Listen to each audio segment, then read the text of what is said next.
तफसीलात की ओर चलेंगे, लेकिन सबसे पहले बात करेंगे नायब वजीर आला सुरिंदर चौधरी के बयान पर, जिन्होंने रियासती दर्जे के हवाले से कहा है कि मरकज को अब लौटा देना चाहिए। नायब वजीर आला सुरिंदर चौधरी का बयान, एनसी हमेशा जम्मू कश्मीर की आवाम के साथ खड़ी रही है। पीडीपी सदर महबूबा मुफ्ती को भी उन्होंने तनकीद का निशाना बनाया है और मरकज से रियासत की बहाली का उन्होंने मुतालबा किया है। आपको बता दें, जहां पर नायब वजीर आला जम्मू कश्मीर सुरिंदर चौधरी ने पीडीपी सदर महबूबा मुफ्ती को जम्मू कश्मीर के मौजूदा हालात का जिम्मेदार ठहराया और कहा कि हालात के जिम्मेदार वही हैं जिन्होंने एलजी के साथ अपनी तस्वीर को शाया किया। अगर उन्हें लगता था कि कौमी शाहरा वजीर आला उमर अब्दुल्ला के इख्तियार में है तो मुंतखब सीएम के बदले एलजी के पास क्यों जाना पड़ा। उन्होंने कहा कि जम्मू कश्मीर अपने खोए हुए दर्जे के लिए बेबस है और अब मरकज को जल्द से जल्द रियासती दर्जा बहाल कर देना चाहिए। ताहम deputy chief minister Surinder Chaudhary ने काबीना वजीर सकीना इत्तू के साथ दमहल हांजीपुरा जिला कुलगाम में डाक बंगलू का संगे बुनियाद रखा।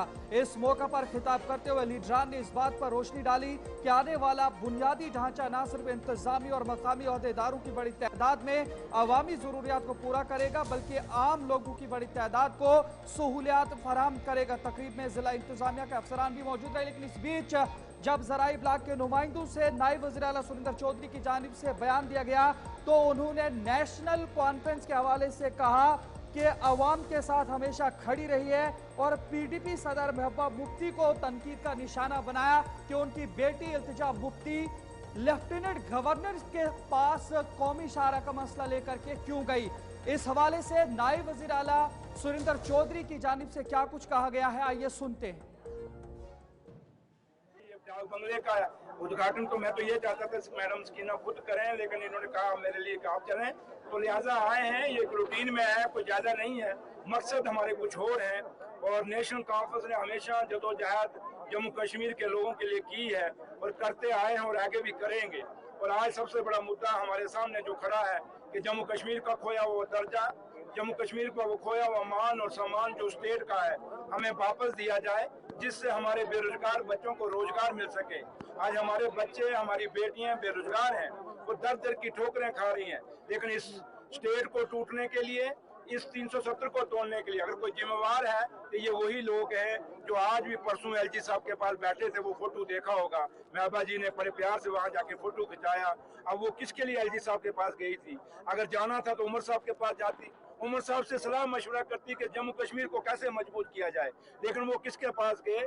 एलजी साहब के पास, जो एलजी साहब कहते हैं मेरे पास है ही कुछ नहीं। तो अगर है ही कुछ नहीं तो महबा जी क्यों लेने गई?